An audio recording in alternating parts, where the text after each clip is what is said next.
Hello aspirants, और कैसे हैं आप सब। आई होप सब अच्छे होंगे और आपकी तैयारी अच्छी चल रही होगी। मैं हूं ज्योति और मेरे साथ आप पढ़ने वाले हैं यूपीएससी का पूरा का पूरा कोर्स फ्री ऑफ कॉस्ट, है ना। इसके लिए आपको कोई पैसा नहीं चुकाना है, सिर्फ मेरी वीडियोस को देखना है। तो आज हम एक ब्रीफ ओवरव्यू लेंगे पूरी हिस्ट्री का, मतलब कहाँ से स्टार्ट हुई और आज हम यहाँ कैसे पहुँचे। तो ये हमारा जो हिस्ट्री वाला पोर्शन है, वर्ल्ड हिस्ट्री इसके साथ है। ये हमारा है मेंस के जीएस का फर्स्ट पार्ट, ठीक है। तो ये है मेंस, सॉरी मेरी राइटिंग पे मत जाना आप लोग। ये मेंस का है। इसमें आप सब जानते हो जो बच्चे तैयारी कर रहे हैं, ये है जीएस फर्स्ट, ये है जीएस सेकंड, ये है जीएस थर्ड एंड ये है जीएस फोर्थ, ठीक है। तो आज हम सबसे पहले पोर्शन इसका पकड़ेंगे। इसमें कौन से जीएस फर्स्ट में और कौन से आते हैं आप बताइए ना। आप इसको प्लीज़ मत ध्यान दीजिएगा। एक का आता है हिस्ट्री। हिस्ट्री मतलब इतिहास। मेरी क्लासें बाइलिंगुअल होंगी तो आप सबको बहुत फ़ायदा होने वाला है। और वर्ल्ड हिस्ट्री मतलब विश्व का इतिहास, विश्व इतिहास, ठीक है। प्लीज़ उस पर ध्यान में दीजिए। दूसरा क्या है, भूगोल। भूगोल, ठीक है, इसमें भी विश्व ऐड होगा। और ये हो गया हमारा जियोग्राफी, ठीक है, ग्राफी, ठीक है। थर्ड हमारा क्या है, सामाजिक मुद्दे। सामाजिक मुद्दे, इसको क्या कहते हैं हम, सोशल इशू, ठीक है। तो ये हमारा पोर्शन है फर्स्ट में। तो फर्स्ट में सबसे पहले हम ये वाला पोर्शन अपना शुरू करेंगे। उसके बाद हम वर्ल्ड हिस्ट्री पढ़ेंगे, फिर ज्योग्राफी की मैं अलग से क्लास चलाऊंगी। तो ये दोनों हमारे साथ साथ चलेंगे। फिर ये इसका हम अलग लेंगे। पहले हम ये दोनों कोशिश है कि 1 महीने के लगभग 1 से 1.5 महीने के अंदर ये दोनों ही चीज़ें कंप्लीट हो जाएं। तो अब हम स्टार्ट करते हैं। मैं पहले एक ओवरव्यू आपको पूरा दे देती हूँ, फिर आप मुझे बताइएगा कैसा लगा आपको, ठीक है। तो सबसे पहले अगर हम शुरू करें ना, तो हिस्ट्री हमारी कहाँ से शुरू होती है, आपने कभी सोचा है। और शायद आप सभी को पता होगा, जो एस्पिरेंट्स हैं उन्हें पता होगा, लेकिन जिन्होंने तैयारी नहीं की है शायद उनको ये नहीं पता हो, या हो सकता है पता भी हो, है ना, सॉरी। तो सबसे पहले हम बात करते हैं ना, सबसे पहले रिसोर्सेज की। वो हमारे सिलेबस में नहीं है अभी, वो ऑप्शनल में है। जब मैं ऑप्शनल लूँगी तो मैं उसको पढ़ाऊँगी। तो रिसोर्सेज में क्या होता है, सिक्के होते हैं आपके, है ना। पहले स्रोत देखो, यहाँ से शुरू होता है, लेकिन ये हमारे जीएस के उसमें नहीं है। तो सोर्स में क्या हो गया आपका, बहुत सारे होते हैं। एक तो उत्खनन होता है, उत्खनन, है ना, जिसको हम खुदाई भी बोल सकते हैं। खुदाई, जैसे आप देखोगे हड़प्पा के जो साइट्स मिले हैं ना, उनकी हमने खुदाई की है, ठीक। अगर आप दूसरा, इसमें बहुत सारे आते हैं, मैं सिर्फ आपको एक समझाने के तौर पे बता रही हूँ। सिक्के, सिक्के आप सबको पता है, सोने के चलते थे, चांदी के चलते थे, तांबे के चलते थे, और एक कागज़ के आजकल चल रहे हैं, ठीक है। तो ये सिक्के, हम सिक्कों को देख करके देखते हैं कि वो किस पीरियड के हैं। हमें इससे पहले तो मतलब काफ़ी चीज़ें हैं, आप देखते नहीं हैं कि पत्थरों पे जो उत्कीर्ण कराते हैं, ठीक है, इंस्क्रिप्शंस बोलते हैं, आई डोंट नो उनको हिंदी में क्या बोलते हैं। तीसरा आप देख लो, तो एक तो सिक्के हो गए, एक पुरालेख शास्त्र होता है, पुरालेख शास्त्र मतलब जो भी पुरानी बुक्स होती हैं, चाहे वो साहित्यिक हों और चाहे वो धार्मिक हों, है ना। पुरानी किताब, किताब में कौन, धार्मिक, ठीक है, या साहित्यिक, साहित्यिक, साहित्यिक, सॉरी टू, ठीक है। ये पूरी आप देख लो, स्रोत हो गया। अब हम क्या है, इनसे हमने जान लिया कि वो कौन कौन से पीरियड्स थे। अब देखिए, एक और चीज़ मैं बहुत इंपॉर्टेंट आपको बताने वाली हूँ। आपको सभी को मुझे लगता है शायद पता होगा या नहीं, मैं फिर से एक बार, इतिहास, इतिहास है क्या, आप देखो। इतिहास को अगर हम पूरे इतिहास को 3 पार्ट में डिवाइड करते हैं, पहला प्रागैतिहासिक इतिहास, प्रागैतिहास, दूसरा आदि इतिहास, ठीक है, आदि इतिहास। थर्ड है हमारा इतिहास। ठीक, अब देखिए प्रागैतिहासिक मतलब जिसमें हमें लिखित सोर्स न मिले हों, लिखित स्रोत नहीं मिलना, नहीं मिलना। ठीक है, ये क्या हो गया हमारा प्रागैतिहास में हो गया, मतलब प्रागैतिहासिक काल हो गया ये। ठीक, अब ये आदि इतिहास में लिखित सोर्स मिला है, आप सब जानते हैं हड़प्पा में मिला है स्रोत। ठीक है, तो स्रोत मिला पर हम उसको क्या करें, मिला लेकिन पढ़ नहीं पाए,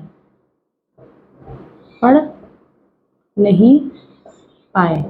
ठीक है, अब इतिहास में क्या है, लिखित स्रोत भी है, एविडेंस भी है।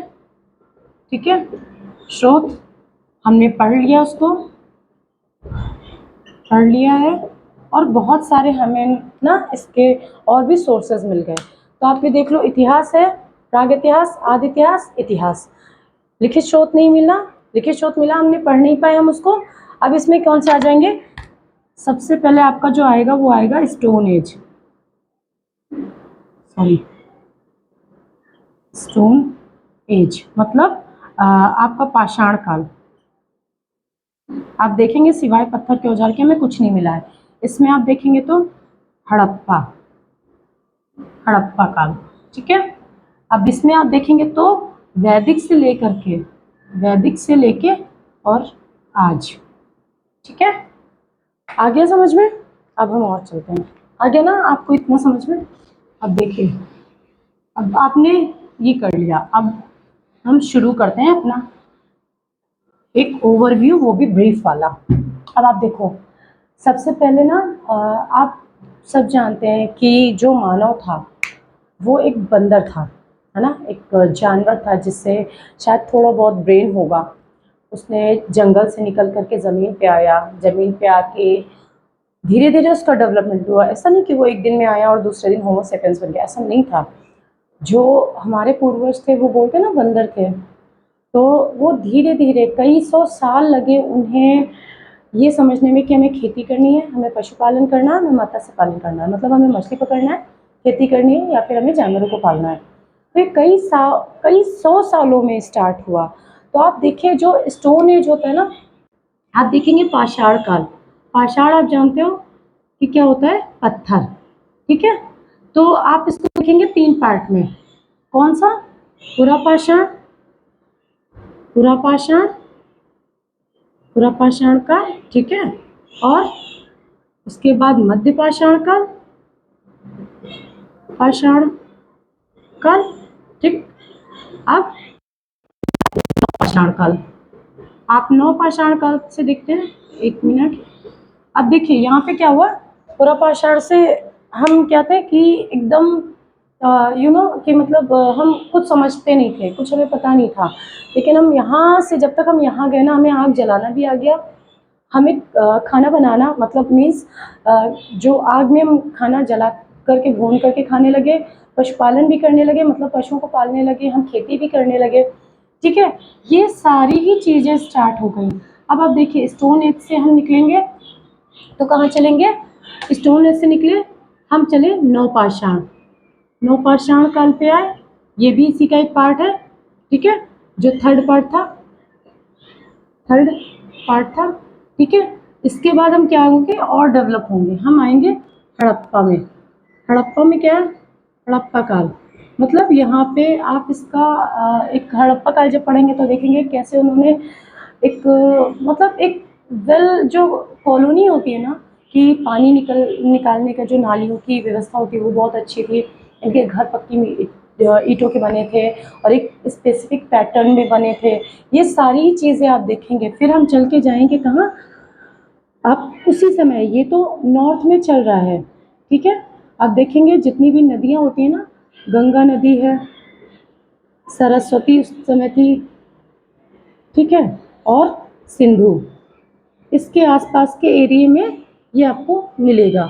अब ये देखिए, अब दूसरा कहाँ पे हम धीरे धीरे चलेंगे तो साउथ में जब हम जाएंगे, साउथ में हमें क्या मिलेगा, थोड़ा सा मतलब आप नॉर्थ को एमपी से शुरू करेंगे अगर आप नॉर्थ की तरफ जाना तो महापाषाण, महापाषाण, महापाषाण कहलाएगा, है ना। इसमें क्या होगा, बड़े बड़े पत्थर होंगे उनकी, वो क्या, जैसे ये कब्र है, यहाँ पे एक बड़ा सा पत्थर लगा दिया, जो छोटे छोटे छोटे छोटे छोटे छोटे यहाँ पे पत्थर लगा दिए, इसके अंदर जाके ऐसे करके इंसान को अंदर कमरे में दफना दिया, एक बड़ा पत्थर लगा दिया, ये पत्थर लगा दिया। अब यहाँ से क्या है, हमें ये पता है कि ये हमारे पूर्वज की है, एक इंडिकेशन के तौर पे इसको हमने क्या बोल दिया, महापाषाण, बड़े बड़े पत्थर, महा मतलब बड़ा, ठीक है, बड़ा, और पाषाण मतलब पत्थर, ये क्या हो गया, बड़ा बड़ा पत्थर वाला एज। अब क्या है, अभी क्या चल रहा था यहाँ पे, हड़प्पा में हम मेटल यूज़ करने लगे थे, और इधर क्या चल रहा है अभी, उतना डेवलपमेंट, वो जो हड़प्पा के लोग हैं अभी उधर उतना डेवलपमेंट नहीं हुआ, तो उधर पत्थर पे जो कब्रें हैं वो स्पेसिफिक तौर से बनाई जाती हैं ताकि इंडिकेट हो जाए कि भाई ये हमारे पूर्वजों की है या हमारे किसी जानने वाले की है, तो एक बड़ा सा पत्थर लगा दिया और हम जान लिए कि वो इतना बड़ा पत्थर है तो ये है, इतना बड़ा है तो ये। अब आप चलेंगे ना तो वैदिक, वैदिक पीरियड आएगा, वैदिक काल आया, मतलब आर्यों का आगमन हो गया, आर्यों का आगमन। अब देखिए, हमारा सब कुछ अच्छा चल रहा था, आप जानते हैं यहाँ बहुत अच्छा चल रहा था, ये भी अपनी जगह पे सब अच्छा चल रहा था। अब हड़प्पा अच्छा चल रहा था, यहाँ पे एक नगरीय सभ्यता है, एक बार आप इसे देखेंगे तो ये नगरीय सभ्यता है, ठीक है।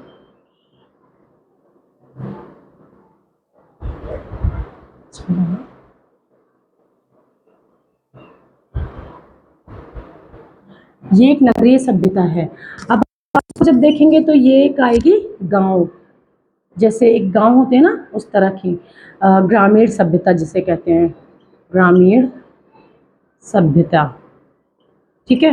तो अब आप देखिए, आर्य आए, आर्य क्या थे, आर्य अपने आप को एक श्रेष्ठ जाति मानते थे, अगर आप पढ़ेंगे तो इन्होंने क्या किया, आर्यों ने क्या किया, इनको कई जातियों में, मतलब वर्ण व्यवस्था भी आई, आर्यों के साथ में वर्ण व्यवस्था आई, जात व्यवस्था नहीं है, आप देखिए वर्ण व्यवस्था है, मतलब आप कर्म के आधार पर, कर्म के आधार पर जाति, कर्म के आधार पर, मतलब जो क्रम होता है ना, क्रम, तो इन्होंने क्या किया, इन्होंने अपने आप को सर्वश्रेष्ठ रखा, सर्वश्रेष्ठ, ठीक है। इन्होंने क्या किया, अपने आप को, आर्यों ने सबसे सर्वश्रेष्ठ रखा इस वर्ण के आधार पर, मतलब कर्म के आधार पर वर्ण व्यवस्था ही, इसमें इन्होंने, यहाँ पे आप देखेंगे ना, वर्ण व्यवस्था में कर्म के आधार पर इन्होंने 4 वर्णों में बांट दिया, ब्राह्मण क्षत्रिय वैश्य शूद्र। मैंने बता दिया कि जो वैदिक काल था वो क्या था, वर्ण व्यवस्था पे आधारित था, मीन्स कि ये जो कर्म के आधार पे, मतलब आप जो कर्म करते हैं आप उस कास्ट के हो गए, मतलब यहाँ पे जाति व्यवस्था नहीं आई, यहाँ पे जन्म के आधार पे अभी बंटवारा नहीं हुआ है, मीन्स 4 वर्ण व्यवस्था है ना, आप बोलते हैं ना चतुर्वर्ण वर्ण व्यवस्था, तो ये 4 वर्ण व्यवस्था आ गई।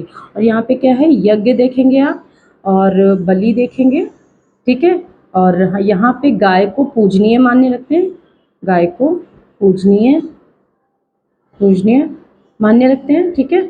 आप देखेंगे कि यहाँ पे बहुत सारी चीज़ें शुरू होती हैं।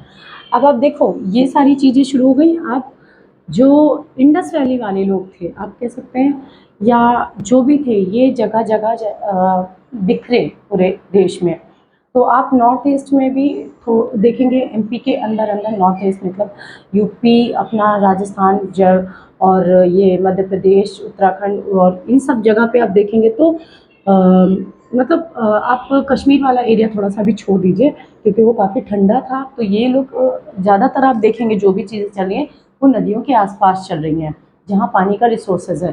तो अब आप देखिए 16 महाजनपद हो जाएंगे, अब महाजनपद का समय आएगा, जनपद, ठीक है। तो 16 महाजनपद, जैसे फॉर एग्जाम्पल में बताऊँ तो अवंती, ठीक है, कौशल